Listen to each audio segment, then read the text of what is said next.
persons God chooses and uses. Yan. Pakisabi mo sa katabi mo. The persons God chooses and uses. Yan. Siguro yung iba nag-iisip, ano? Wala naman akong patawag sa Panginoon. Hindi naman ako pinili ng Lord para maglingkod sa Kanya, para gamitin niya. Yun ang pagkakaalam mo. Kasi every one of us choose by God and need to be used by Him. Amen. Kailangan tayo magamit, kaya tayo pinili ng Panginoon. Kung bakit nandito po kayo, hindi po yan para lang makinig ka ng salita ng Diyos, hindi naman po para magsimba ka. Kasi hindi po mabubuo yung purposes ng pagkabuhay sa inyo ng Panginoon kung hindi magaganap ito mga bagay nito. Okay, tingnan po natin sa buhay po ni Moises. Moses called to deliver and slave-herding people. Ganon din po tayo, ikaw, tayo lahat na nandito. Lahat po tayo, mayroong mga kakilala na kung saan nagdurusa, daing sa buhay, at alipin ng mga bagay-bagay sa buhay nito. Kaya nga, tinawag ka ng Panginoon just to do this job for others, and not only for you. Hindi lamang para sa iyo. Kaya nga tinawag ng Panginoon dito, hindi lamang para iligtas ka. Kundi, kailangan ng Lord na magamit ang buhay mo. He was God's man of that hour. Alam niyo po, siya po yung ngayon na pinili ng Panginoon. Like for example, today, tayo po ba hindi kinukupit ng Lord na tinatawag ka ng Lord para maglingkod sa Kanya? Actually, hindi lamang po natin na papakinggan yung tinig ng Panginoon na nagsasabi sa iyo, paglingkuran mo ako. Anak, ito yung gusto kong gawin mo. Minsan, hindi lamang po natin na papakinggan yun because of our busy day. Amen. Dahil sa ating kaabalahan sa buhay, kaya ang napapakinggan na lamang po natin, magkano ba sweldo ko ngayon? Magkano ba yung gagastusin ko ngayon? Magkano ba yung bibili yung bayarin ko ngayon? Lahat doon nakapokus yung ating isipan. Kaya yung tinig ng Panginoon na sobrang liit, napakaliit lang yan eh. It is a small voice.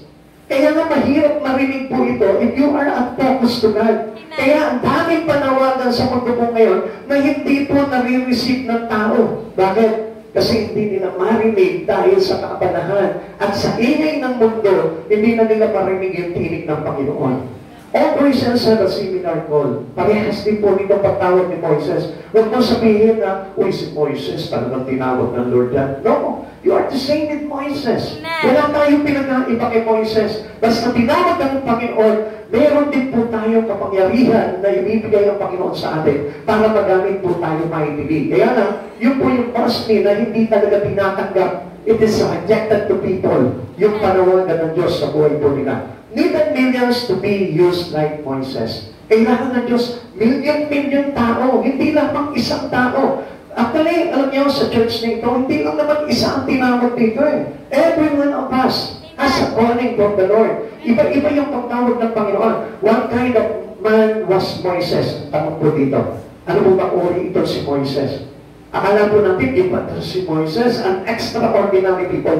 No, he is not an extraordinary person. He is the same with us. He is ordinary like us. Amen. Katulad mo rin siya, may hininga siya, may kasalanan siya, may mga kalikuan siyang ginagawa. May kapilyuhan din si Moises.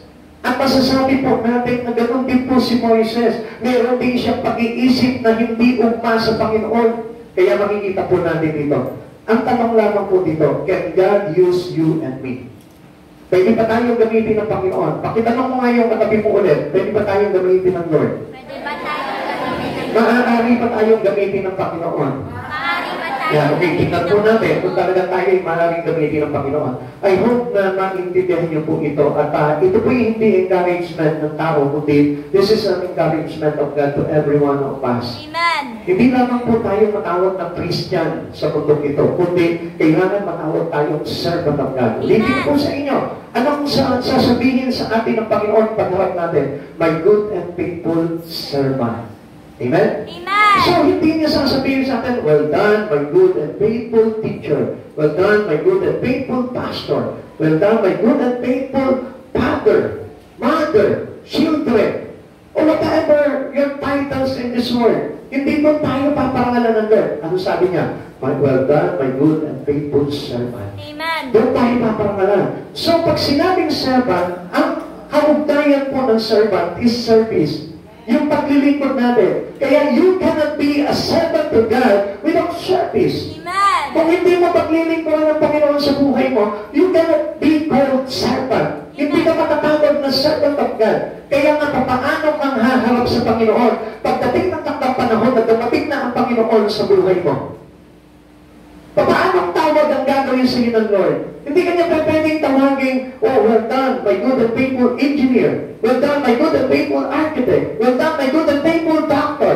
Hindi yun ang pagtawag sa atin ng Panginoon. Amen. And we are pleased by God to be a servant to Him. Amen. Yun ang kailangan po na pagpupusan po natin. Because we are created by God to worship Him. Amen. Worship needs service. Lagi natin tatandaan niya. Okay.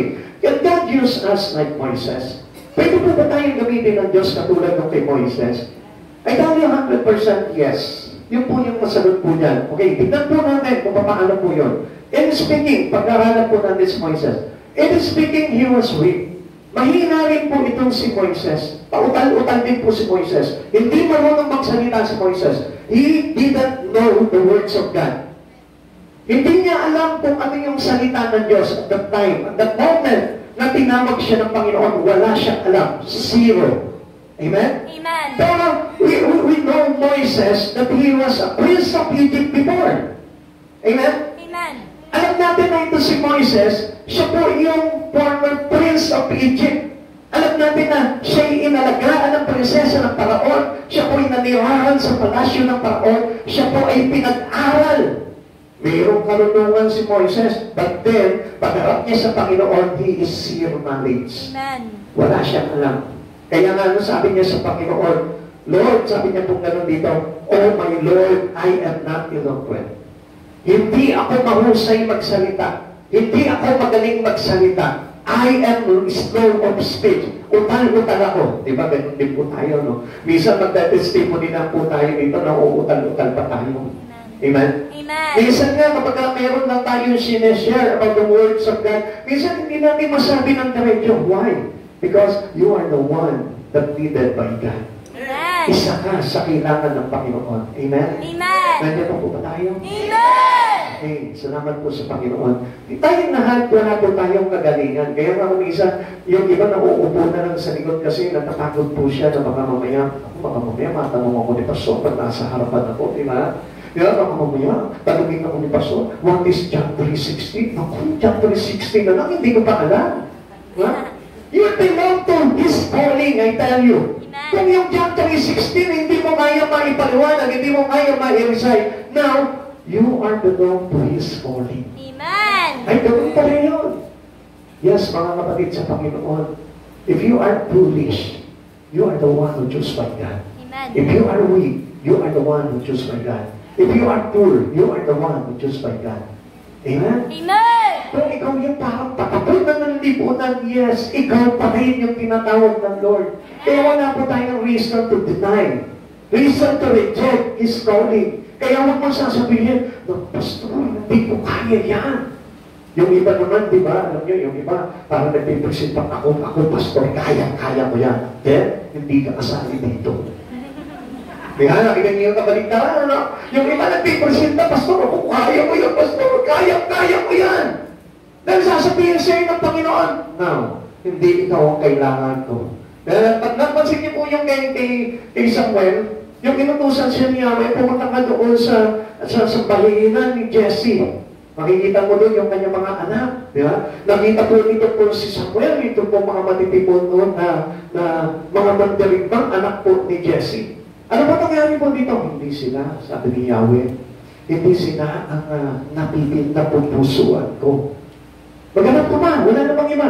Nakita niya po, ito po si David, na nagpapasto lamang po ng tupa. Yan, siya yung napili ko. Hindi ka titignan ng Panginoon dahil doktor ka, abogado ka, architect ka, engineering ka. Wow, ito ang kailangan mo sa Panginoon. No way. Hindi ikaw ang kailangan ng Lord. Mas hindi ka marunong magsalita, mas utal-utal ka magsalita, mas mali-mali ka magsalita, mas mali-mali yung grammar mo, ikaw ang napipinto ng Diyos na maglingkod sa Kanya. Amen. Naku, yung iba pag kinausap mo niya, very fluent na sa English ngayon niya. Huwag lang magamit ng Panginoon. Okay, listen to this. Sabi po ng Exodus chapter 4, verse 10, sinabi ng Moises kay Yahweh, Panginoon, sa mula pa hindi po ako mahusay magsalita, bagamat nangusap ka na sa akin, hanggang ngayon pautal-pautal pa rin ako. Kung magsalita. Amen? So, ano niya actually, Moises didn't reject the calling of God to him. Amen. Hindi niya naman nire-reject talaga dito yung calling ng Lord eh. Ano po yung pinakita niya po dito? He's being meek. Yung pagiging mababa niya. Yung pagiging mapagpakumbaba ni Moises. Amen. Yung hindi niya yung parang ipinagpapakapuri yung sarili niya. Actually, pwede niya sabihin kay Yahweh, alam niyo ba, Yahweh, galing ako ng pagiging Prince of Egypt. Ako yung Prinsipe ng Egypto. Alam niyo po ba? Nagko-komanda ko sa kanila. Hindi po sinabi po ni Moises yun. He cancelled it all out to him. Amen. He deleted whatever titles he had in his life. Tinanggal niya yung kinalimutan niya yun dahil alam niya kung sino yung kaharap niya eh. Actually, he didn't reject the calling of God to him. Hindi niya ni-reject yung panawagan ng Panginoon, yung utos sa kanya na maglingkod. Kundi, nahiya siya sa Lord eh. Because he knows really God in his life.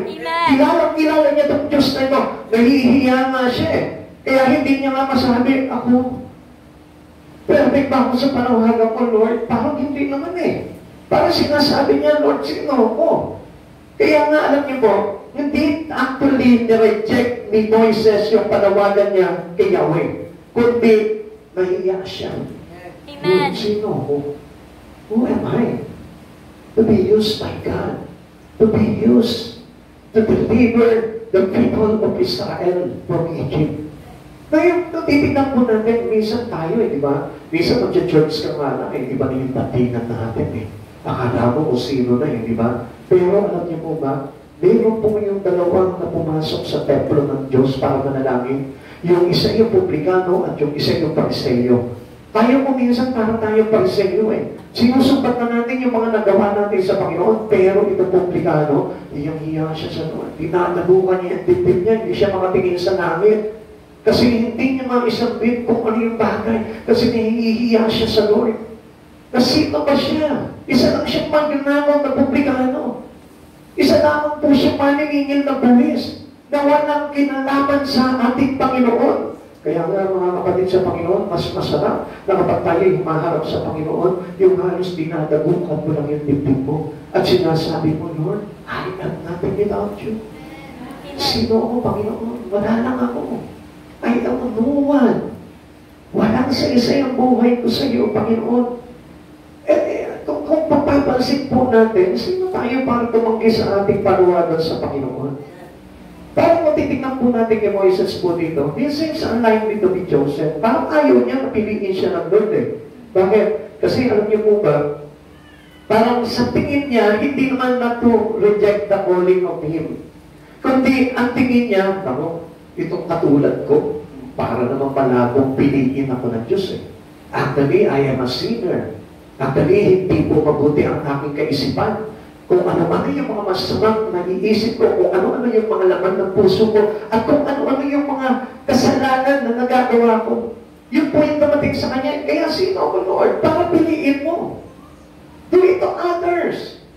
Maybe yung iba na lang tawagin mo. Kasi hiyang-hiya nga siya kay Yahweh. Amen. At tayo, hindi Nowadays, alam niyo, nagmamalaki ang tao. Kaya ayaw nila maglingkod sa Panginoon kasi parang sa tingin po nila walang saysay ang paglilingkod sa Panginoon. Gaya po na sinasabi po ng ibang mga Israelita po nung araw, sabi nila walang saysay ang maglingkod kay Yahweh. Kung sino pa ang mga hindi kumikilala kay Yahweh, sila pa ang pinagpapala. Ang sabi po ng aklat po ng Malakaya, sabi niyo pagdating ng muling araw, makikita nila ang pagkakaiba na naglilingkod at hindi naglilingkod kay Yahweh. Amen. Ang mga naglilingkod ay tatalon na parang mga guya sa tangkaling tapat. Amen. So kung makikita po natin dito, alam niyo po tayo po, do not deny God's calling in your life. Huwag naman. Dapat kapag tinawag ka ng Panginoon, mahiya mga Lord, sino ko? Para tuwagin mo. Pero, not to reject His calling. Amen. Kaya lang, ipaunawa ko sa Lord, sino ko? Wala akong alam, Lord. Wala akong kakayanan. I have no power to share the gospel. Amen. Kasi lahat naman yung nanggagaling sa Lord Itong talino natin sa Lord galing yun. Amen. Yung lakas mo sa Lord yun, yung kapangyarihan sa Lord yun, wala sa atin. Amen. Kaya nga, before pa lang napupunta ka sa ating Panginoon, alam mo na dapat na wala ka, na kung sino ka, that you are no one to Him. Na kung hindi dahil sa kagandahan loob ng Panginoon, walang saysay dapat yung buhay mo. Kaya huwag po tayong tatawa-tawa kapag tinatawag po tayo ng Panginoon. Amen. Kasi alam niyo po ba, ito po si Moises, why he seems unlikely to be chosen by God? Alam niyo po bakit? Because unang-unang kailangan niya, he must convince his people of his call.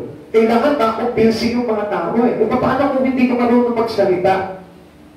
Kailangan na maintindihan ng tao na talagang tinawag na ni Yahweh. Like for example today, many people today don't believe in a pastor or to those preacher of the words. Marami hindi po nakikinig at hindi naniniwala. Kaya nga kapag halimbawa nag-share ka sa labas, makikita mo, mas marami yung magtatawa sa'yo. Mas marami yung magbubuli sa'yo kaysa mas marami yung maniniwala sa'yo. Kaya nga kahit inside the church, marami ang nagtatawa. Ano ba yan? Parang kalokohan lang yung sinasabi ni Pastor. Parang hindi naman totoo yung sinasabi ni Pastor. Marami, they don't want to believe. Bakit? Ang hirap kasi i-convince talaga ng mga tao. Most especially kung ikaw ay isang taong wala lang. Amen? Amen. Kung ikaw yung isang tao na parang wala lang pinag-aaral, walang natapos, grade school lang, mahirap lang. Yung kinaiinisan lang ng lipunan, galing sa pagiging drug addict, galing sa pagiging lasinggero, galing sa mga masasamang bisyo. Hindi ka paniniwalaan ng tao eh. Pero alam niyo po ba, yun yung masigit na pinipili ng Panginoon para palutangin yung kapangyarihan ng Diyos sa kanyang pagbabago. Amen. And that was the power of God happens to His calling. Kaya mga kapatid sa Panginoon, hindi natin dapat pinagdadabot yung buhay po natin. Amen. He must confront Pharaoh with his claim. Kailangan niya harapin po ito pong Paraon. At sa ganong pagkakataon, sino ba siya? Hindi naman siya kilala ng Paraon eh. Kasi lumipas na po ang panahon, 40 years after, nung siya po ay tumakas doon sa kanyang ama, hindi na po siya kasi napalitan na po yung Paraon doon, iba na po yung mga namamahala doon, at nalimot na po siya ng tuluyan sapagkat nagtago po siya. Amen? Amen. At naging simpleng isang pastol na lamang po siya ng tupa ng kanyang biyenan, na si Jethro. Amen? Amen. But he was God's choice for the job. Kaya lang hindi siya makatanggi talaga eh. Kasi siya yung pinili talaga ng Panginoon. Amen. Alam niyo mga kapatid sa Panginoon, supposed to be, pwede nang tumakbo, tumakas ito si Moises para iwanan yung calling niya pagdating sa Panginoon. Pero tingnan niyo po, hindi niya ginawa yun.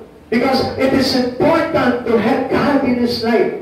Alam niyo na mahalaga na kailangan may Diyos ako sa buhay ko. Kasi kung tatakasan ko yung panawagan ng Diyos sa buhay ko, ano pa isa-isay ng buhay ko without God? Kapatid, tingnan niyo po pag-content. Pansinin mo, anong isa-isay ng buhay ko walang Diyos? May isa-isay pa ba yun? Wala na. Even gumawa ka sa sarili mo, palakasin mo yung katawan mo, pagalingin mo yung sarili mo, patalimuhin mo yung utak mo, I tell you, wala na rin sa isa yan. Bakit? Without God, mapapahama ka. Amen. Without God, nandun ka sa pagturusa pagdating ng araw. Amen. Then anong sa isa pa ng mga bagay na ito sa buhay po natin? Kaya nga mga kapatid sa Panginoon, kay Moises, ganito po yung kanyang prinsipyo sa buhay. Na kung tatakasan ko, at iiwanan ko yung panawagan ng Diyos sa buhay ko, parang wala na sa isa yung buhay ko. Kasi ang buhay ng isang tao, nakalaan lamang po yan sa Panginoon. Amen. Pansinin niyo mga kapatid sa Panginoon, sino lumikha ng buhay? Kaya nga sinabi niya po dito eh. Okay, basahin po natin para maliwanag po, no? Sinabi ni Yahweh, sino, verse 11, sinabi ni Yahweh, sino ba ang gumawa ng bibig ng tao? Sino ang may kapangyarihan para maging bingi o pipi ang isang tao? At sino rin ang nagbibigay ng paningin at may kapangyarihan butulad? Hindi ba ako si Yahweh? Kaya nga lumakad ka na, tutulungan kita sa pagsasalita, ituturo ko sa iyo ang iyong gagawin. Mga kapatid sa Panginoon, may God's priority of you. Sapagkat siya po yung paglikha ng buhay nito. At ang pagsaysay, ang pagsilbi ng buhay mo kung wala ka sa purpose ng paglikha sa iyo. Amen. Halimbawa, let's say, kapatid, isa kang kotse. Kung ang magiging kotse mo ay nandun lamang sa garahe mo, anong silbi pa ng kotse ninyo? Kung hindi ka magamit, kung hindi ka tumatakbo, kung hindi ayon sa purpose yung pagkakabisahin mo, anong silbi ng kotse niyon?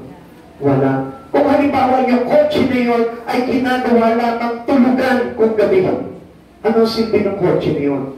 So, ibig sabihin is not according to His design. Ganun din po sa buhay po natin. Kung mabubuhay ka sa mundong ito, not accordingly into the purpose of God in creating you, anong sa isipan ng buhay mo?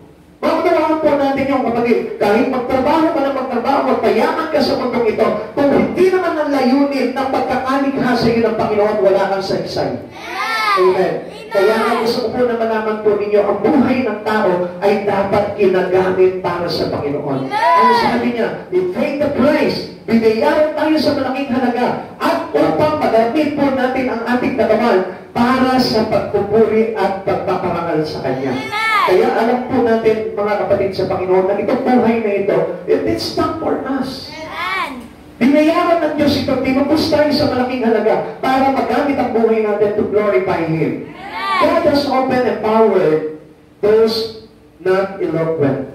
Gusto ko po na malaman po ninyo, ikaw mahina ka, ikaw yung hinahanap ng Diyos. Ikaw na mahirap ka, ikaw yung hinahanap ng Diyos. Ikaw yung parang litong-lito yung kaisipan mo na dating lagi kang bagsak dahil sa mga problema, then ikaw yung tamang-tama na hinahanap ng Lord. Alam niyo po, mga kapatid sa Panginoon, do not seek for the power in a person. Because God is the one who gave power to those He chooses, to those who chose Him. Mga kapatid sa Panginoon, tingnan niyo po mabuti. Mayroon pong isang pangalan dito, Jonathan Edwards, from 1703 to 1758. Ito pong tao na ito ay tagapagpahayag siya. He is a preacher at that time. Pero alam niyo po ba, kapag nag-preach po ito, hindi pa pwedeng hindi niya binabasa.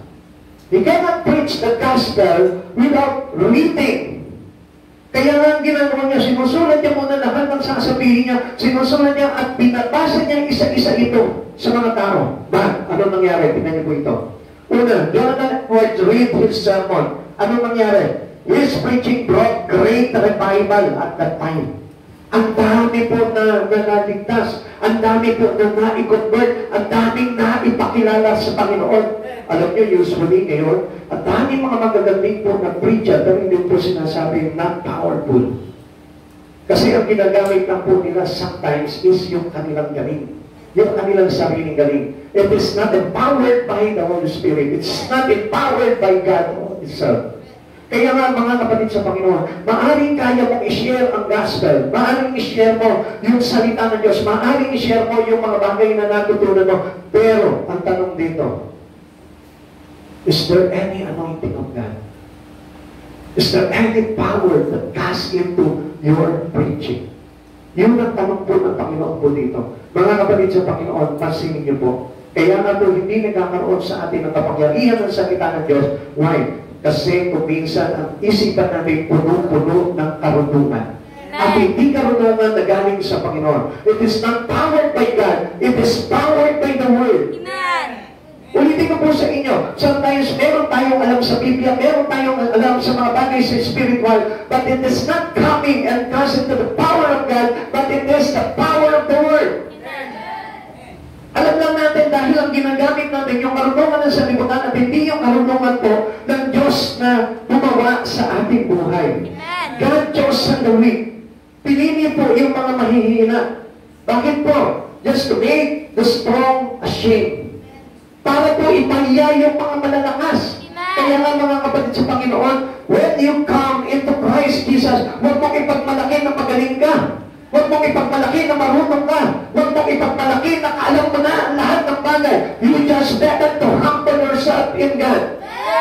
Yun ang kailangan natin sa Panginoon. Na kahit na ano ba mang naabot mong titulo sa mundong ito, still humble yourself before the Lord. At yun yung nagiging kalugod-lugod sa ating harapan ng Panginoon.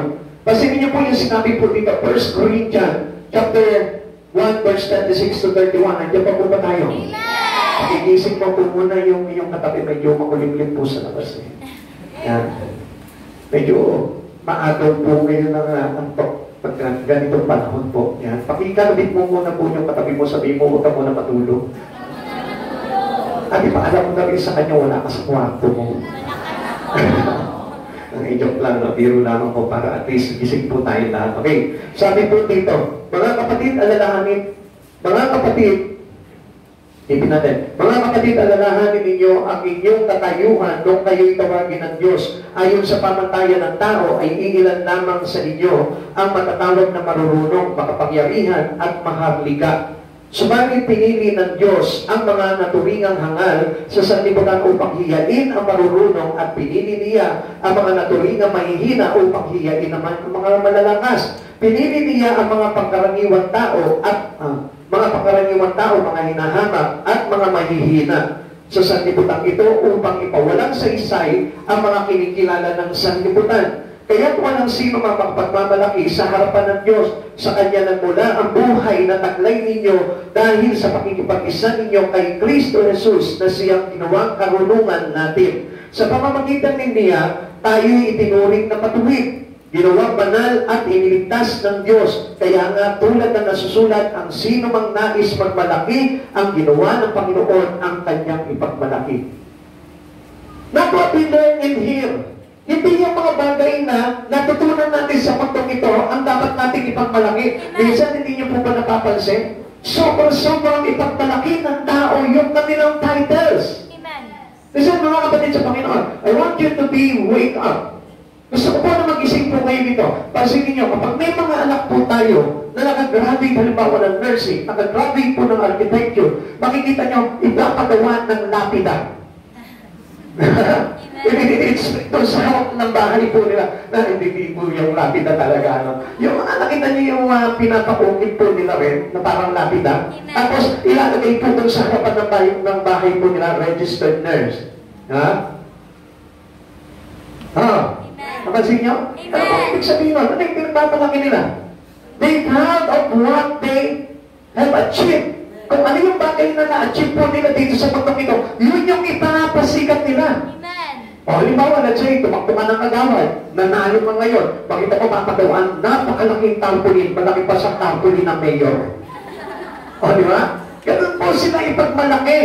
Kaya nga, kung mapapansin po natin, dito, very rampant po talaga sa tao, yung ipagmalaki yung titles nila sa mundo. Pero, meron po ba nagpagawa ng tarpaulin at display nila doon sa barangay nila? I am now a born-again Christians, Christ Jesus.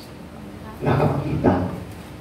Amen? Amen. Meron po ba dito na I am now accepting Jesus in my life? Wala ka makita. Wala nagsasabi ganun. I am now a pastor. Wala ka nakikita. I am now a servant of God. Wala ka nakikita.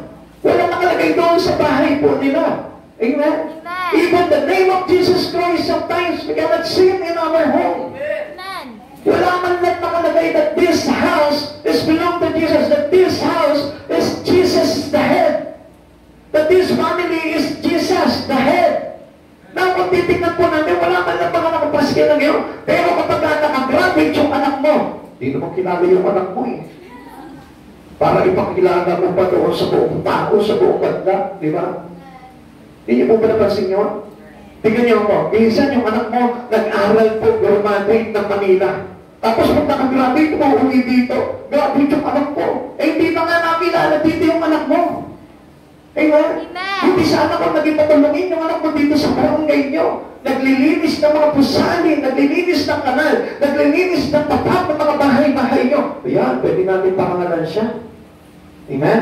Naintindihan po natin? Kaya nga, anong sabi po ng Panginoon dito? Kaya nga tulad na nasusulat, ang sino mang nagnais magmalaki, ang ginawa ng Panginoon sa kanyang ipagmalaki. At pag ginawa sa iyo ng Panginoon, niligtas ka. I am now forgiven by God. Yun yung dapat na ako'y niligtas ng Panginoon. Ako'y pinatawad ng Panginoon. Yun po yung dapat na ipagmalaki po natin, ipagpakapulin natin sa buhay po natin. If you are proud, you need to be proud of Christ Jesus. Hindi yung sarili mo. Minsan nakita nyo, selfie ka ng selfie, pinagmamalaki mo yung mukha mo. Eh, hindi mo man lang alam kung nagagandahan nga sa iyo ng mga nakakakita eh. Amen? Diba? Tuwa-tuwa ka, ikaw, ganda-ganda ka sa sarili mo, tuloy-tuloy mo yung sarili mo. Eh, ang tanong dito, yung kapitbahay mo ba nagagandahan sa iyo? Kung hindi pa tabingi yung kilay mo. Diba? Kaya nga, ingat din po tayo sa pagsiselfie, kung minsan tayo lang yung nagagandahan sa sarili natin, tayo lang nagagupuhan eh. Para mas maganda dyan, mag-share ka ng words of God doon sa wall mo. Mag-share ka ng mga aral ng Diyos. I-share mo sa kanila na malapit ang dumating ang Panginoon. Yun. Mas kapaki-pakinabang pa yun. Dahil totoo na kailangan nilang tanggapin ng Diyos sa buhay ko. Ito po yung naging ugali po ni Moises eh. Para sa kanya, sabi niya gano'n, Lord, sino ako? Parang hindi ako karapat-dapat na piliin mo, Lord eh. Pwede ba yung iba na ng Lord? Mas maraming karapat-dapat yan. Tingnan nyo. Si Pablo, ito po si Moises, hindi niya parang pinagpasikat yung sarili niya. Hindi niya sinabi, oh Lord, okay ako dyan. Pwede ako dyan, Lord, kasi total, galing naman ako sa Ehipsyo.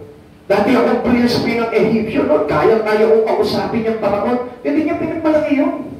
Minsan tayo nakapunta lang na Manila, nakapag-graduate lang na Manila, pagbalik mo dito sa Pangasinan, iyabang na ng dating mo. Dahil ikaw ba yung mayor ng Kapangatarin eh? Kung paano ka doon sa plaza, alam mo, ikaw yung mayor. Pero tanongin mo, pampay lang pala sa Manila. Amen?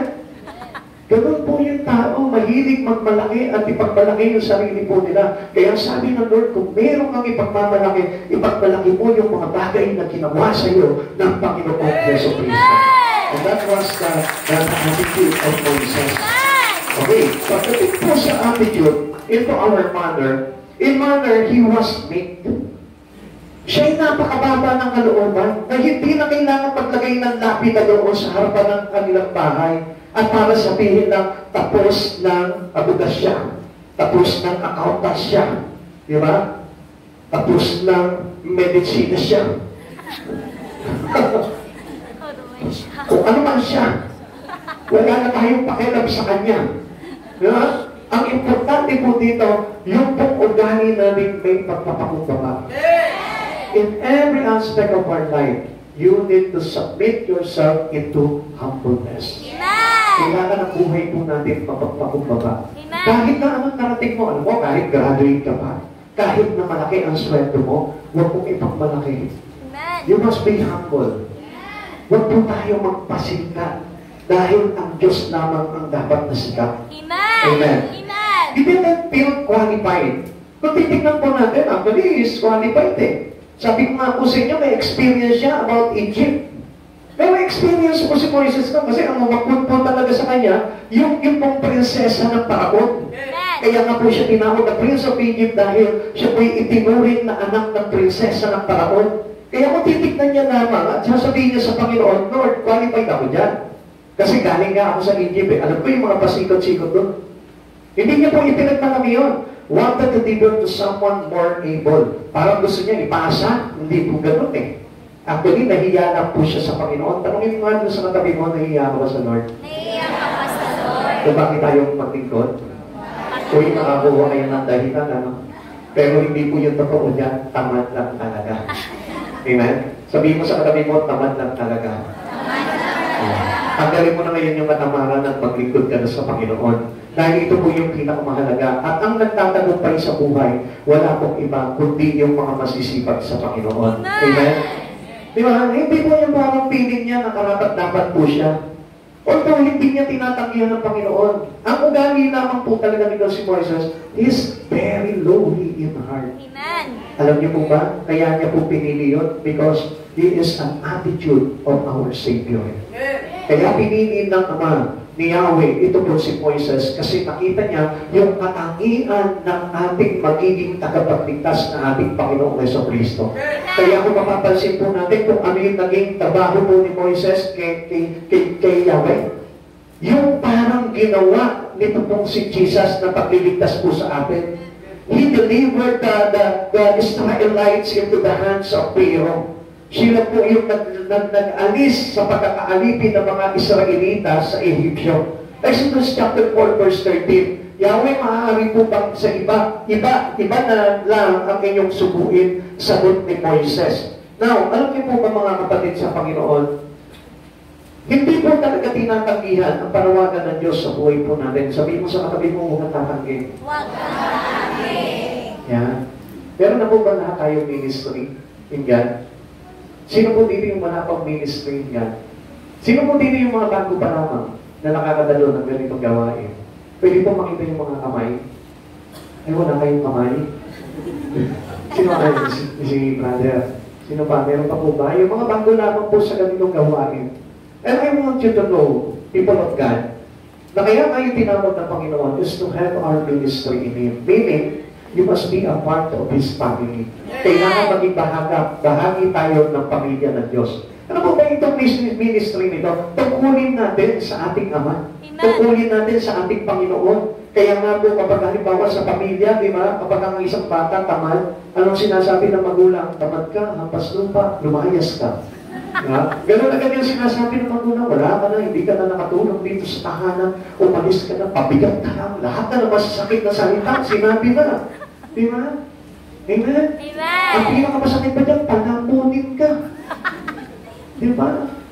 Yung kakainin mo na lang, ang laki-laki ng katawan mo, ako pa nagbibigay sa'yo. Di ba ganun po? Alam niyo sa mga kapatid sa Panginoon, hindi ka naman susumbatan ng pamilya mo, ng iyong magulang kung masipag ka sa tahanan.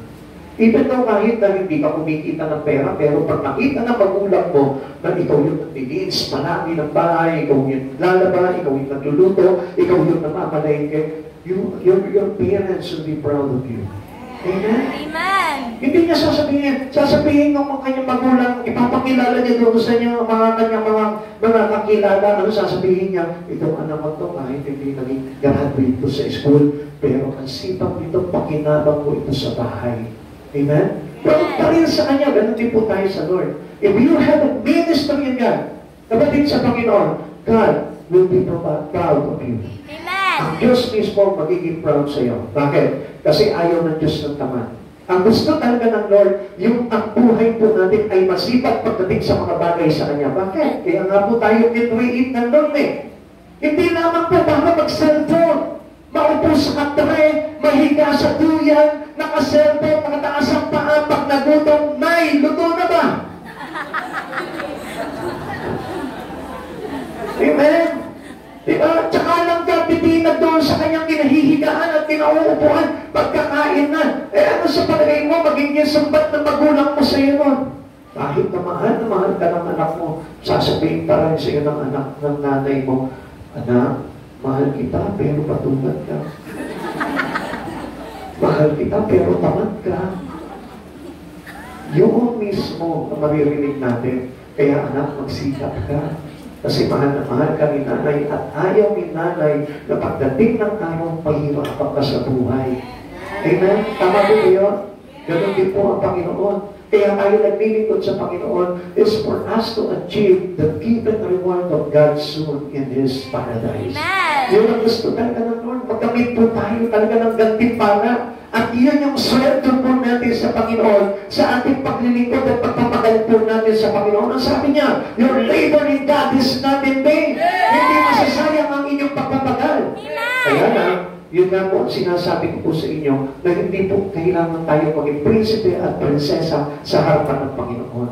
Meaning, hindi tayo dapat na maghambog, maging arrogante, kundi kailangan maging mababa po tayo sa Panginoon. The biggest of all man, ito po yung katakian po ni Moises. Ito po yung kanyang ugali. Kumbaga, parang siya po yung parang natanyag po doon sa kanilang kapanahunan na mayroong kababaan ng kalooban.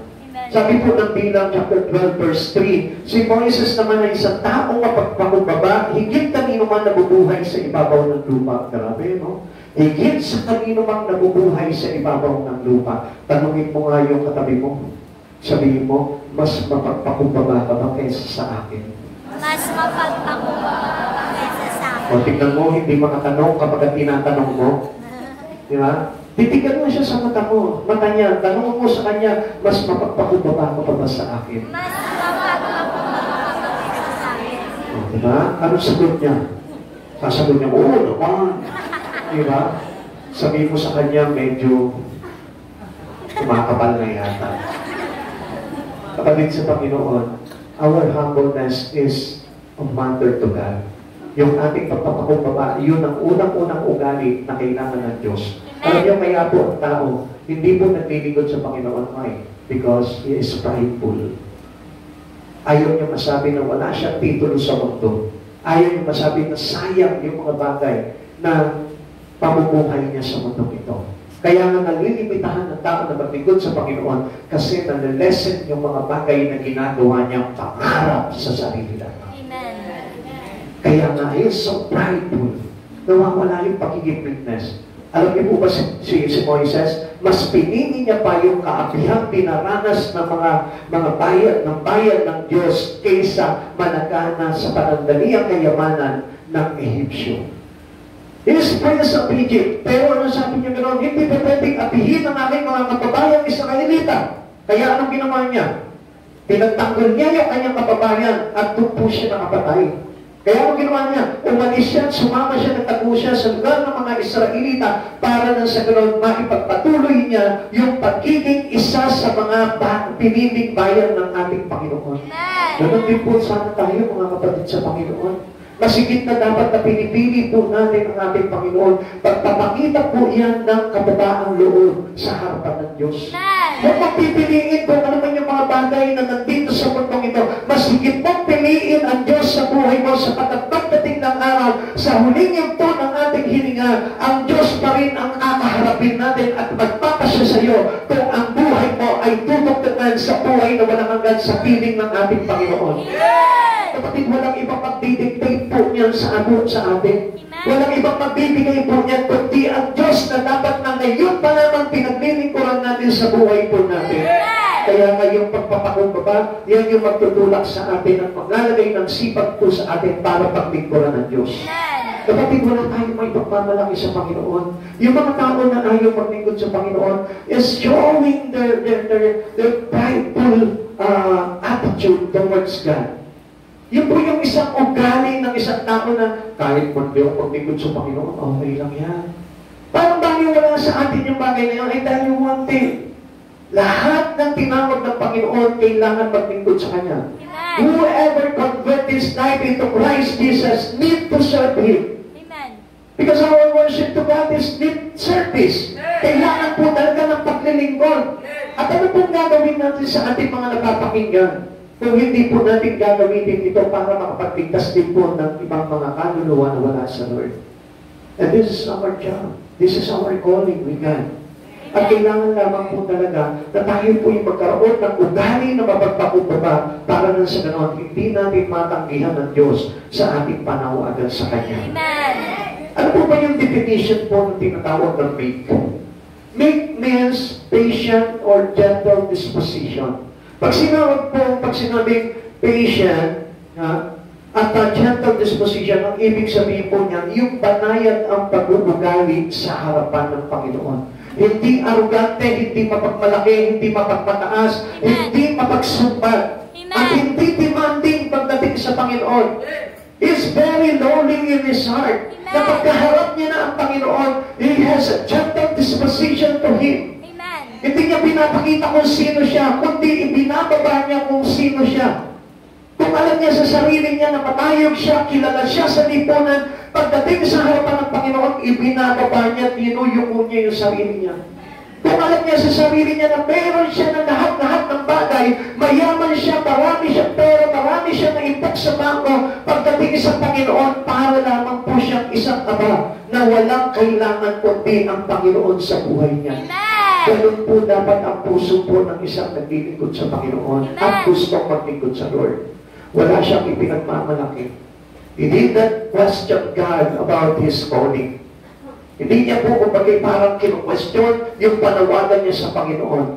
Ang alam niya po dito na karapat-dapat lamang paglingkuran ng Diyos sa ating buhay. Meekness is the opposite of prideful. Lagi po natin tandaan kung wala ka pagpapakumbaba, isa kang arugante. Kung wala ka pagpapakumbaba, isa kang mapagmataas. Kung wala ka pagpapakumbaba, isa kang mapagmalaki sa harapan ng Diyos. Kaya nga lamang po, alam niyo, masakit lamang po na sabihin na mayabang ka.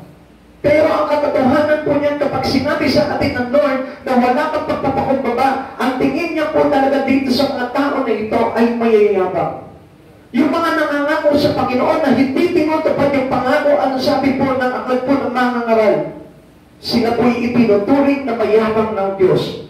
Weakness is not weakness. It is strength under control. So, ibig sabihin po dito, hindi naman kahinaan yung mababa ang kalooban mo eh. kundi ito po yung kapangyarihan, kontrolado ng Diyos sa buhay ng isang tao. Kaya nga, alam niyo po ba, yung mga kapagpapakumbaba, yun po yung powerful in God's sight. Sino po yung makapangyarihan, may makapangyarihang espiritu na nagmumula sa ating Panginoon. God is looking for witness in one who serves Him. Unang-unang klasifikasyon ng isang tao na dapat mayroon po talagang kababaan ng loob sa paglilingkod ng Lord. Hindi nagmamalaki. Hindi pa pagkahalimbawa sinawaan na sa Panginoon, yung na maglingkod sa Panginoon, bahala na kayo dyan, kawalan ako sa inyo. No way.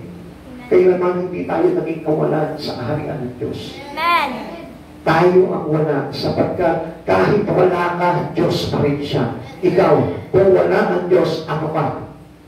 Huwag mo sasabihin, tao pa rin ako.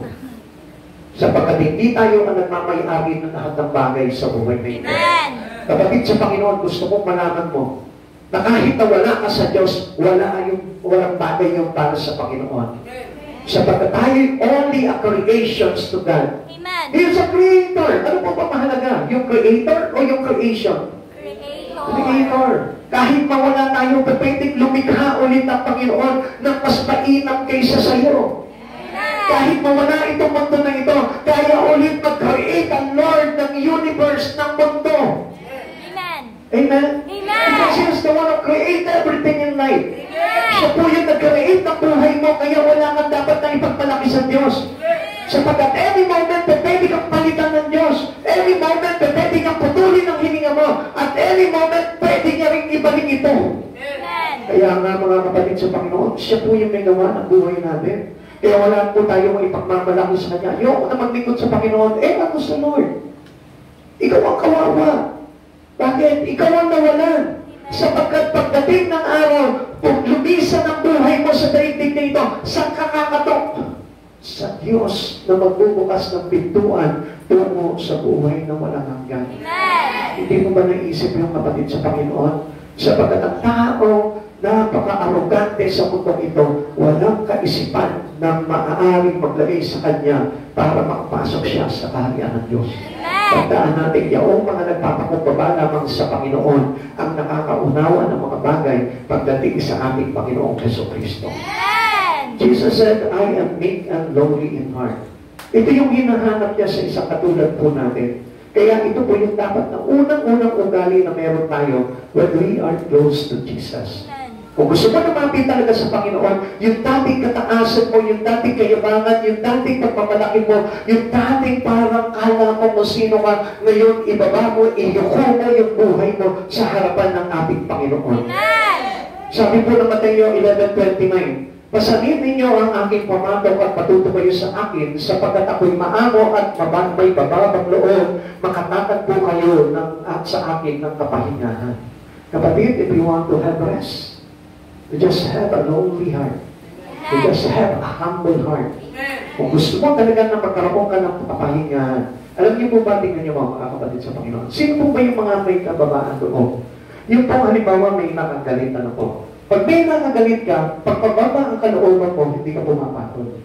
Amen? Amen. Nakakita ka na ba na mababa ang kalooban, tapos pag may nakagalit, nakikipagsuntukan na agad, nakikipagsabunutan na agad? Hindi yun yung may mga kababaan loob. Nagpaparaya ang may pagpapakababa.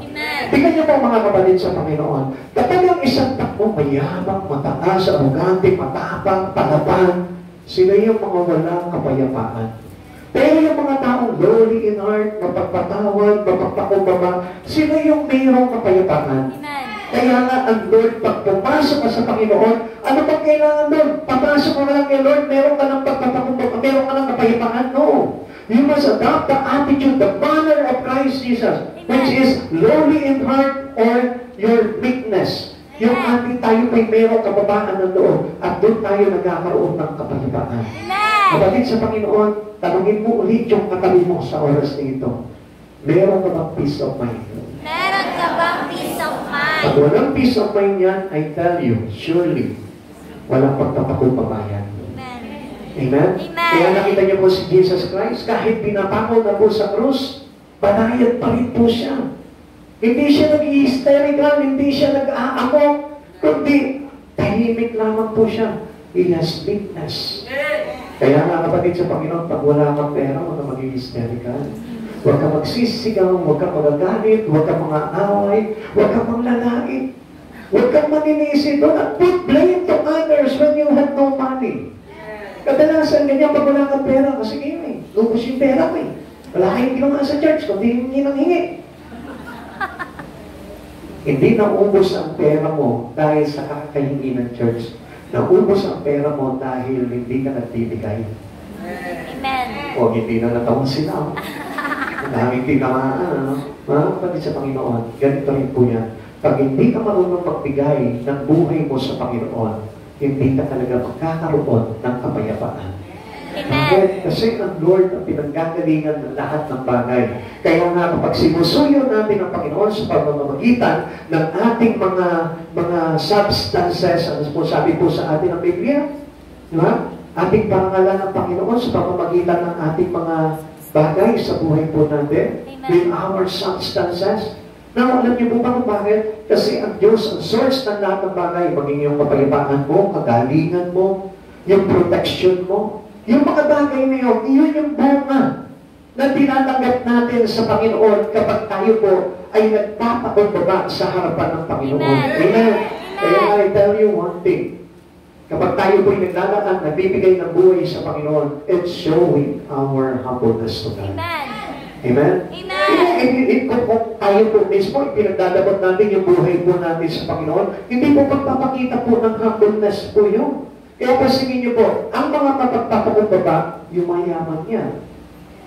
Ha? Amen. Hindi kayo naniniwala doon? Sabihin mo sa katabi mo ngayon, ang mapagpakumbaba, yung mayaman. Ang pagpapakumbaba ay mayaman. Hindi kayo naniniwala? Ano? Taas nga po dito yung hindi naniniwala doon. O, tingnan nyo. O, sino po dito yung mga mapagpakumbaba? O, di ba nilayaman kayo? O, ba't sabi niyo kanina dito? Ha? O, sino po dito yung mga manginyaman? Taas ang kamay. O, tingnan nyo, wala na ngayon. Sino po dito yung mapagpakumbaba? O, meron? Eh, bakit? Paano nangyari yun? O, tingnan po natin. Sabi po ng Mateo, chapter 5, verse 5, pinagpala ang mga mapagpakumbaba sapagkat mamanahin nila ang daigdig. This is called 100-fold of blessing in this life. So meaning, kapag tayo po ay mapagpakumbaba, ano sabi mo dito? Blessed are those meekness. He will inherit the kingdom of God. He will inherit the earth. Sabi po ganun dito. So, kung tayo po pala, minana natin itong mundo na ito, dapat ikaw ang may-ari nito. Amen? What does that mean in here? Ano po ba ibig sabihin ng Lord dito? Basta ikaw mapagpakumbaba ka, kahit kanino pa man, hindi mo pa pinagpapala ang mapagpakumbaba. Pansinin mo, mayroon lalapit sa iyo. Okay, sabi po dito, taas po ulit yung kamay ng mga mayaman. Taas, taas. Pwede makita. O yan. Ngayon, halimbawa may lumapit po sa inyo. Humihingi ng tulong, umuutang. Umuutang ng 10,000. Sino ang papautangin mo? Yung mayabang o yung magpapakumbaba? Mapagpakumbaba. Bakit wala? Yung iba sabi, wala. Hindi kung ikaw lang, halimbawa, merong magpapautangin, merong kang tutulungan na lang, sino yung napakutang? Kung merong kang tutulungan, sino ang tutulungan mo? Yung nagpapakumbaba o yung mayabang? Halimbawa, lumapit sa iyo yung mayabang. Uy, utangin mo naman ako. Dati ako, nagpapakain sa iyo, ako naglilibre sa iyo, pinagdadalibig kita. Ngayon, pautangin mo naman ako. Gusto mo pautangin nyo? Ha? Pero yung lumalapit sa iyo, buti ka pa ang ganda mo. Samantalang ako, hindi ganun kaganda. Buti ka pa ang bango-bango mo. Samantalang ako, baho. Diba? Yung parang nakikita mo na parang ikaw yung parang, di ba, pinupuri ka niya, ina-adore ka niya, di ba? Yung pinupuri ka niya, di ba? Parang, sige, ano ba kailangan mo? Ano ba kailangan mo? O, di ba? Napipilitan ka na pahirangin po siya. Kasi bakit? Parang pinababa niya yung sarili niya at hindi siya nagpapakita ng kayabangan sa iyo. Amen? Eh, paano naman? Kung halimbawa, lalapit ka sa kanya, hihirang ka ng pera. Pero kung pa 500 niya, pangit mo naman. May 500 ka ba dyan? Tignan mo nga yung ilong mo. Ang dami mong pinula sa kanya. Paano matutuwa sa iyo? Kaya nga, hindi po tayo pwedeng arugante. Kaya ang pinagpapala ng Diyos, yung may pagpapakumbaba. Lalapit ka sa Panginoon, Lord. Sino ako, Lord? Isa lamang po ako, walang kwentang nilalang. Isa lamang po ako makasalanan na tumatanggi palagi sa iyo, Lord. Sino ako? Alam nyo, yun yung pinagpapala ng Lord. Pero yung pagdating mo, pagpasok mo ng church. Di ba? Kinikilatis mo agad yung church. Bakit naman itong church na ito? Yung sister na yun, pangit din. Lahat dinait mo na lang eh. Eh, kailangan ba palain ng Panginoon po, di ba? Eh, kung papasok mo pa lang dyan, sister, ang gaganda niyo naman dito, para ako nasa langit. Joke lang. Ha? Kaya pinupuri mo lahat, eh, pagpapalain ka, sister, mamaya. Sige, sama sa akin dyan, ibigay yung sister. Baka i-bless ka pa nun. Amen? Naniniwala na kayo nun? Try mo mamaya yan sa katabi mo, tingnan mo, i-deliver ka niya. I-bless ka niya, maniwala ka. Purihin mo lang yun, sabihin mo sa kanya, kahit pangit mo, ganda mo. Pero sinabi mo pa rin, pangit eh. Okay, last. Number 3. He was one the word would sing. Yan. Papansinin po natin ito. Hindi po yung parang, hindi lang ang, kumbaga parang, ang sanlibutan ang humahanap sa atin para maglingkod sa Panginoon.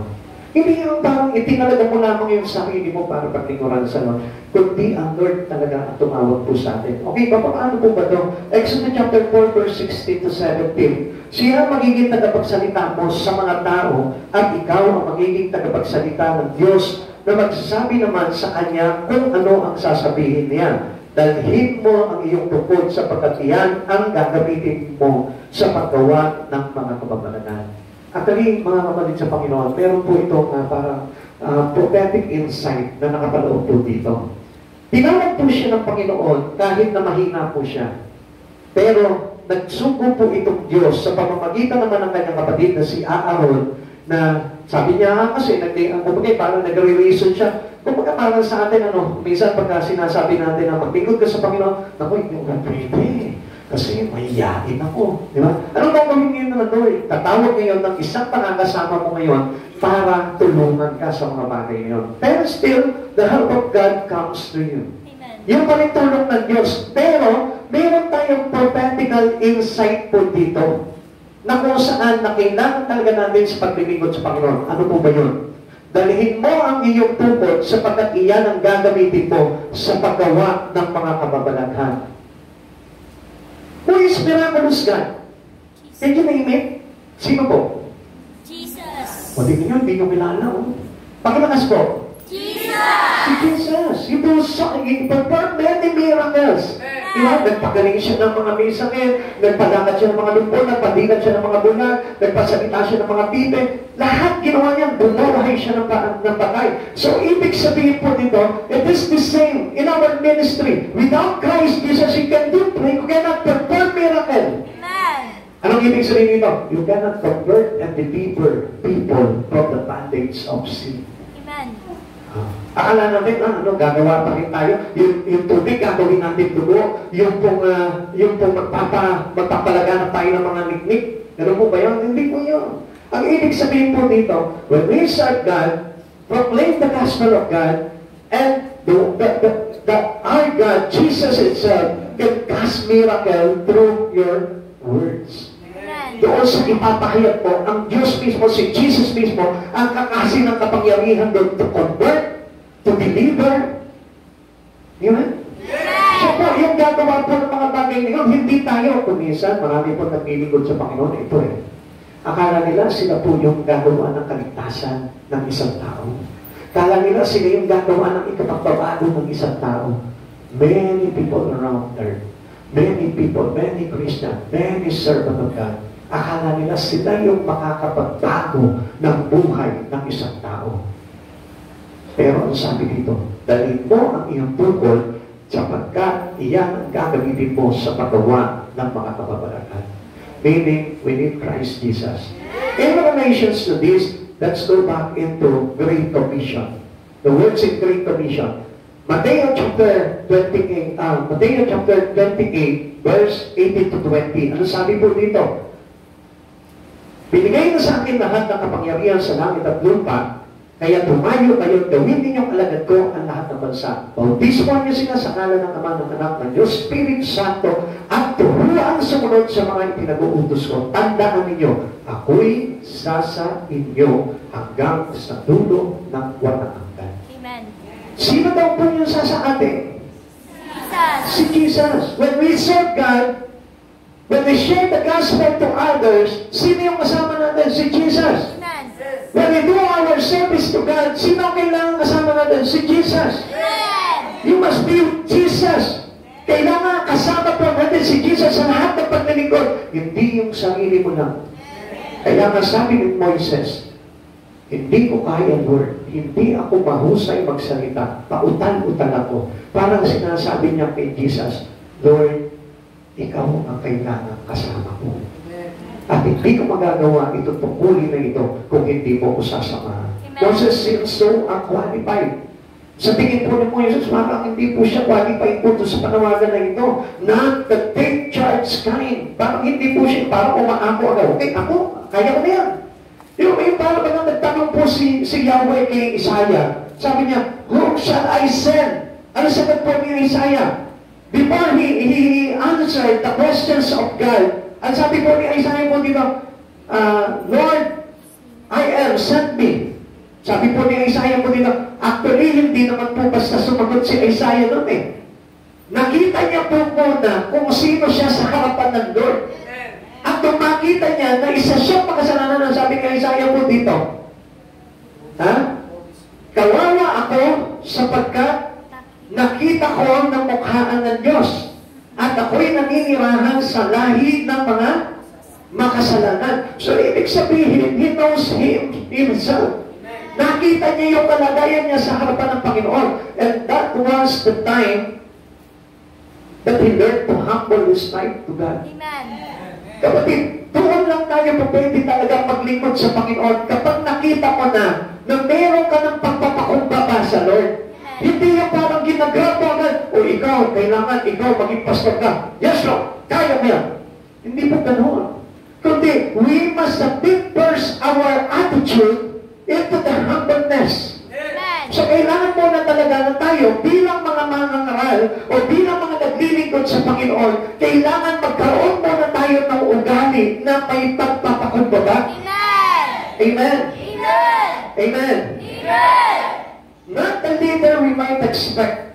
Hindi po ba yung si Moises yung parang inaasahan yung kaya-kaya ni Moises yan? Hindi. Hindi niya nga pinakita yung mga ganun bagay. Hindi siya yung parang tipo, bahala na. Sige, mandingon na. No, the first thing that we need to have in our heart to serve God is your humbleness. Bago ka maglingkod sa Panginoon, unang-unang dapat na matutunan mo, pagpapakumbaba. Amen? Paano mo matututunan yun? You must submit your life, your spirit into the words of God. Amen. Kasi kung hindi mo matututunan yung salita ng Diyos sa buhay mo, I tell you, magmamalaki ka, babanggain mo pa yung salita ng Panginoon. Amen. Amen. Amen. Kasi ang lalabas po doon, ikaw mismo, parang lalabas na masigit ka marunong kaysa sa pinapahayag ng Diyos. Kaya hindi niyo po nakita, many Christians today rejected the words of God. They call them Christian, pero they do not submit their life into the words. Amen. Kaya mapapansin po natin, marami pong mga Kristiyano, natuto sa langit ang tamaan po. Huwag po kayo magagalit. Marami mga Kristiyano, born again daw sila, pero hindi nagbabasa ng Biblia. Amen? Amen. Kaya nga, if you want to have a humble spirit, which is the spirit of Christ Jesus, magbasa ka ng Bible. Tanggapin mo at sa buhay mo ang Biblia, ang salita ng Diyos, makikita mo, tuturuan ka nito ng pagpapakumbaba. Kasi hindi natin makikilala si Jesus as our Savior, as our Lord and Master, as our Almighty God, kung hindi mo aalamin ang mga bagay tungkol sa Kanya. Kaya better read your Bible, meditate the words, para na sa ganon, tayo po mismo turuan ang salita ng Diyos na magpakumbaba. Amen. Amen.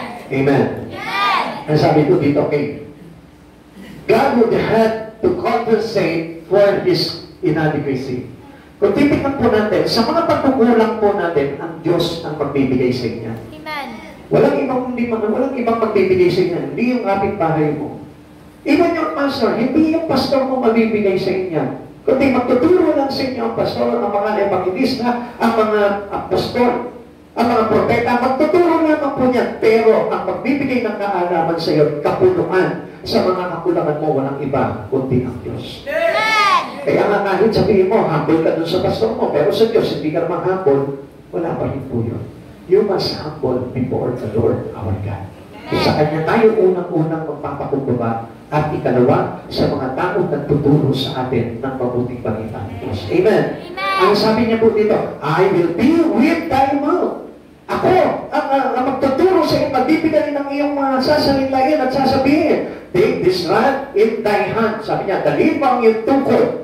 At yan ang magpapakita sa kanila ng kababalaghan. Mga kapatid sa Panginoon, ganoon din po tayo. Ito pong labi po natin ay kailangan maging labi ng ating Panginoong Jesucristo. Yung puso mo kailangan maging puso ng ating Panginoong Jesucristo. At yung kapangyarihan dapat tangan mo, hindi kapangyarihan ng tao, kundi kapangyarihan na nagmumula sa ating Panginoong Jesucristo.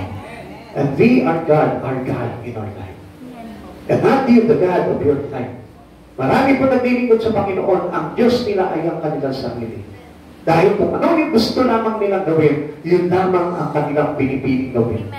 Sapagkat ang pagawa natin sa Panginoon, kung ano yung sinasadya sa atin ng Lord na gawin mo, dapat doon tayo nakasabi. Amen? God uses whom He chooses. Basta pinili ka ng Panginoon, sunod ka lang. Ikaw yung pinili ng Lord para gamitin. Huwag mong ulit tatanggi. Sabihin mo, Lord, qualified pa ako dyan, Lord. Tingin ko, Lord, hindi naman ako qualified eh. Pero, if you allow to use my life, it is my pleasure to serve you. Ganun lamang po tayo. Hindi tayo pwedeng tumanggi. Hindi tayo pwedeng magmalaki. We cannot grab it quickly. Na parang sinasabi naman natin na kaya mo yan, Lord. Sige, okay. Hindi ka nagkamali ng pagpili sa akin. Mali pa rin. Amen. Ang gusto na nagkapakita ng Lord niya, Lord, if you allow me to do it, if you allow me to serve you, Lord, do it for me. Amen. Gawin mo sa akin. At hindi tayo nagmamalaki sa Panginoon na, Lord, gusto kita paglingkuran. Kahit na ayaw mo, paglingkuran pa rin kami. Hindi pa gano'n. Ngayon, pagka ayaw mo na maglingkod, Lord, ayaw ko na maglingkod sa iyo. Pagod na ako, Lord, nahihirapan na ako. Kailangan ko nang asikasuhin yung personal life ko. Kapatid sa Panginoon, yung personal life mo ay may naugnayan sa ating Panginoon. Amen. And without God, you have no person. You are not a person. Tandaan po natin. Kaya saan tayo kumuha ng mga bagay-bagay sa buhay natin? It is only to God. Amen. Peter and John, though ignorant and unlearned, were full. Kahit na sila, wala silang pinag-aralan.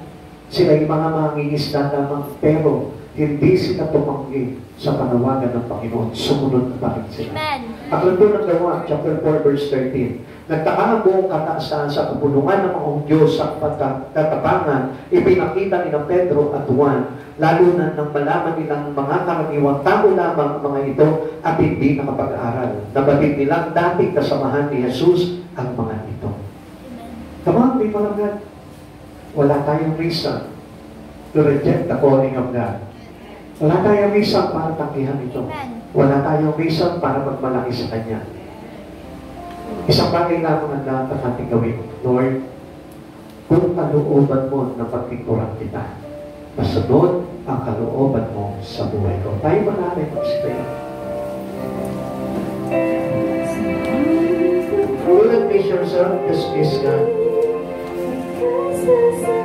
Ang dapat na mapagpunihan, maparangalan sa buhay po natin, walang ipagbubuti ng Panginoon. Hindi ang buhay po natin. Hindi mahalaga kung may trabaho ka. Hindi mahalaga kung nag-aaral ka. Hindi namin pwedeng sabihin sa Panginoon, Lord, how can I serve you if I'm busy with my job? How can I serve you if I'm busy with my study?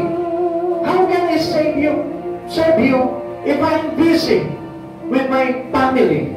Kapatid sa Panginoon, wala tayong dahilan. The only reason why we live is to serve God in our life. And that was the reason. Kung bakit tayo nabuhay sa mundong ito, ang dahilan dahil kailangan natin paglingkuran ng Diyos sa buhay po natin. That was the only reason of our life. Dahil kung tatandaan, hindi ka nabuhay dito para lang yumaman. Hindi ka nabuhay dito para lang maging isang ganhan. Sa iyong pag-aaral, sa iyong trabaho, sa iyong pamilya, kaya ka nabuhay ngayon sa mundong ito.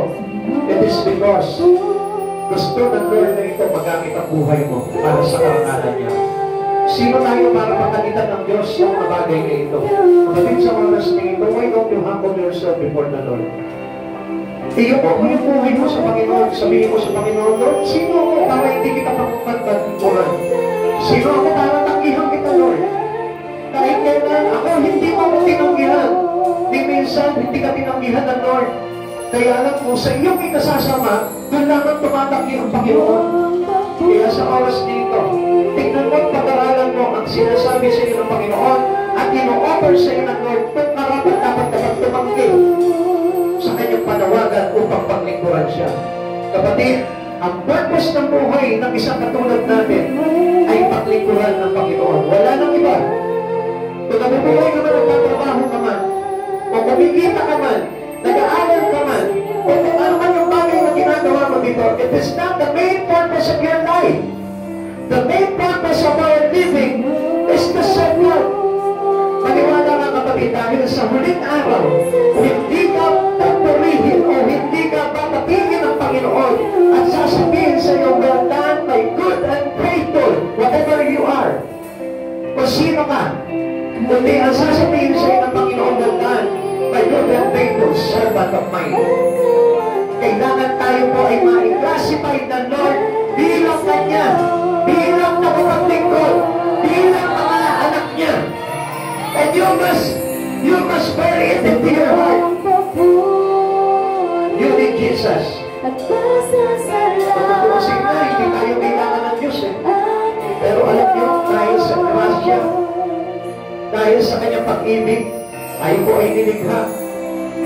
Hindi mo na napakaganda nun na nilikha tayo para magpagilang tayo sa kanyang pag-ahari.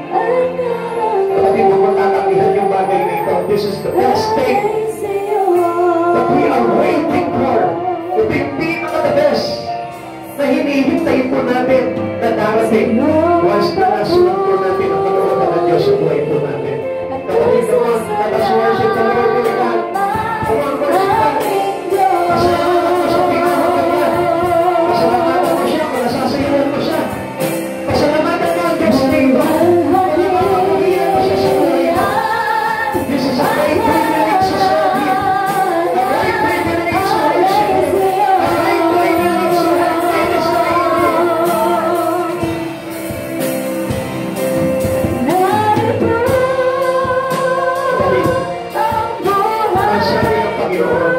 Walang saysay ang buhay ng bawat isa sa atin kung hindi na ito magagamit para sa karangalan ng Diyos. Ang matawakas sa Diyos dito, kundi ang ginagampanan ngayong oras dito sa kaharian ng Diyos. Isa ka matagumpay na nilalang pagdating sa Panginoon. Isa ka matagumpay na nilikha ng kanyang mga kamay. If you serve God in your life, ay saysay ang buhay mo. Sa Panginoon, ang buhay na naglilingkod sa Panginoon ay buhay na may saysay. Ang buhay na kung saan napakahalaga. Hallelujah. Sabi niyo sa Panginoon, sabihin ko buhay mo sa Panginoon. Glory to Christ Jesus. We thank you, Lord. Salamat, Panginoon, sa magamit mo sa buhay na ito, Lord.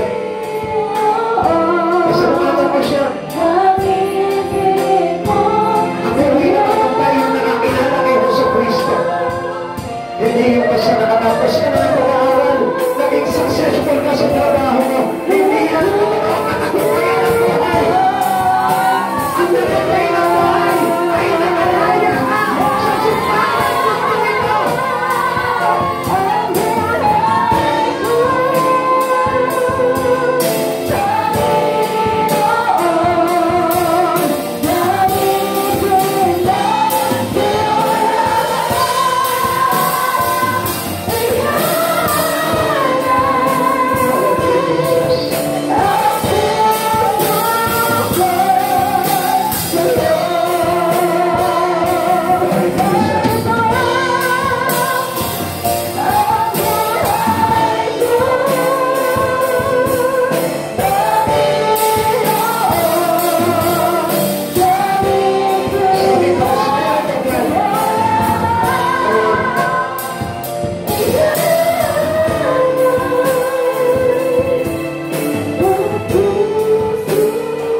ko na sa oras na ito, kinatagpuan ng Panginoon sa pamamagitan ng aral na ipinahayag niya sa atin.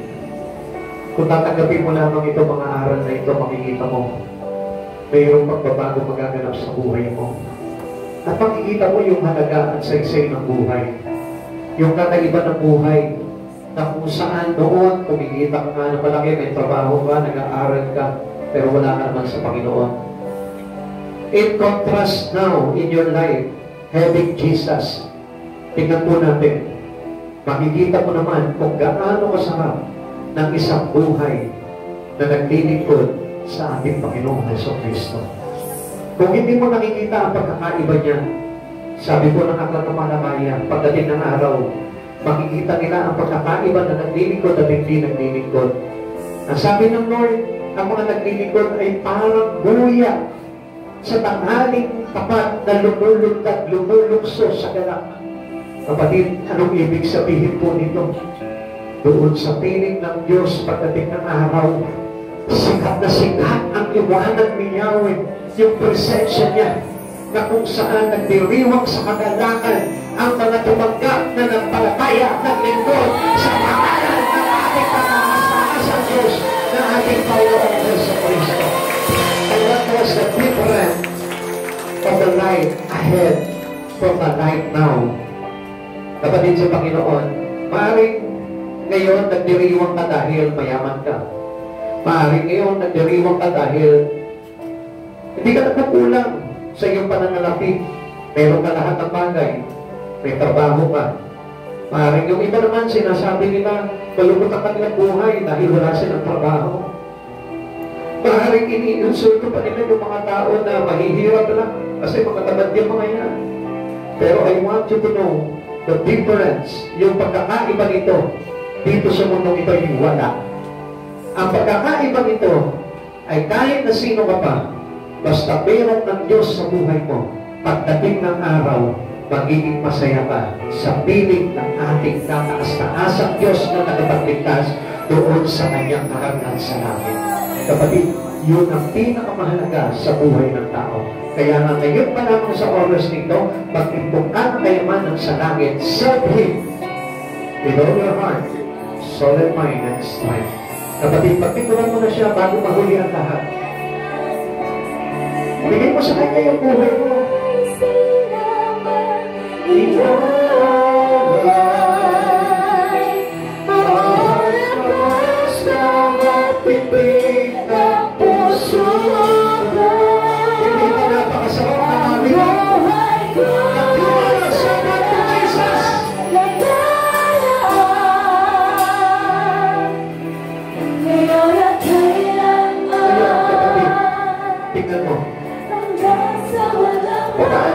Sabi na masarap ang buhay kung hindi ka na naglilingkod sa Panginoon.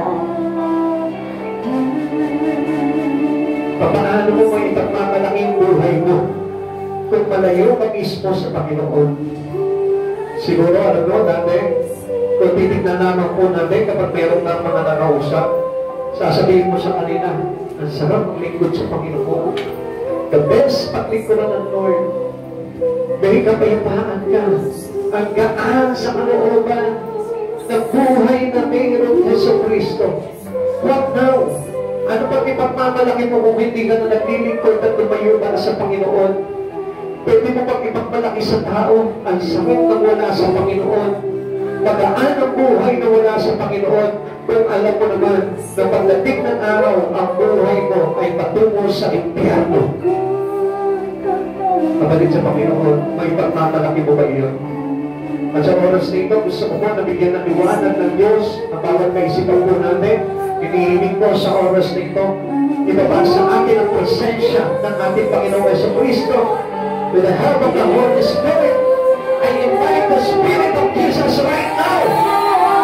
Sa pangalan ni Jesus, hawakan mo ang bawat kaisipan, hawakan mo ang puso, hawakan mo ang Espiritu, sa pangalan ni Jesus. Let the Spirit of Jesus reveal in our lives. Hallelujah.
Dalangin po ng bawat isa sa amin, Panginoon. Maliwanagan po kami, Panginoon, sa sistema at takbuhin ng buhay po namin na ito na meron kami, O God. Dalangin po namin, O Lord, na Ikaw yung Diyos na magsasaayos, Panginoon, na lahat sa buhay po namin, O God. Lord, kung mayroon man po kami pagmamalaki sa iyo, Panginoon, tanggalin mo po ito, Lord. Hindi namin kailangan ito, O God. Kung mayroon man po kami, Panginoon, pride, tanggalin mo po ito, Panginoon. Alisin mo po sa bawat isa sa amin ito, Lord. Kung nakikita mo, Panginoon, na parang pinangungunahan ka namin, Panginoon, sa aming buhay, Lord, alisin mo po ito, baguhin mo po kami sa ganitong pag-uugali. Panginoon, nais namin, Lord, na maihandog ang aming buhay para sa iyo, Lord. Ikaw ang masunod, Panginoon, sa buhay nito. Pag-arihan mo kami, Panginoon. Lord, wala kaming ibang gagawin, kundi sundin ang kalooban mo. Magpakumbaba sa iyong banal na harapan. Sumunod sa kalooban mo, Panginoon, sa aming buhay. Panginoon, maraming salamat po sa buhay ng bawat kapatid na narito ngayong lugar. Hindi man po ganap ang kanilang mga kaispan at pangunawa ng ilan sa amin dito, Lord. Lord, dalangin ko po, Panginoon, naganapin mo po ito sa pamamagitan mo, God. Sa pagkatalang natin that you are the fulfilling of our life, O God. Lord, ikaw yung Diyos na pumupuno sa lahat ng bagay sa aming buhay. Samahan mo po kami, Panginoon, upang maunawaan namin ang nais mong buhay para sa amin, O God. Panginoon, dalangin po, Panginoon, dumalo yung pagpapala sa kanila, O God. Hindi lamang, Panginoon, sa mga material na bagay, hindi lamang sa piskal, hindi lamang, Panginoon, sa mga bagay na kailanganin nila sa mundong ito, kundi higit sa lahat, Panginoon, sa Espiritu, ugnayan nila sa iyo, Panginoon. Lord, magpag-ina pa ito at mapalalim pa, Panginoon. Maraming salamat po, Lord. Bless them, O God. Ingatan mo po sila sa kanilang pag-uwi, O God. Dalahin po nila, Panginoon, ang pangalan mo, Panginoon, ang kapangyarihan, presensya mo, Panginoon, at pagpapala na nagmumula sa iyong kalangitan. Maraming salamat sa buhay ng lahat, O God. Balutin mo po kami ng iyong banal na dugo, Panginoon, at dumaloy ang lahat ng pagpapala sa buhay nito at sa buhay na walang hanggan, O God. Salamat po, Panginoong Jesus, sa iyo po namin ibinabalik ang lahat ng kapurihan, ang lahat ng pasasalamat sa tanging pangalan mo po lamang, sa pangalan ng aming Panginoong Hesus Kristo. Amen and amen. Nandito siya po, magpalahin po kayo ng Panginoon.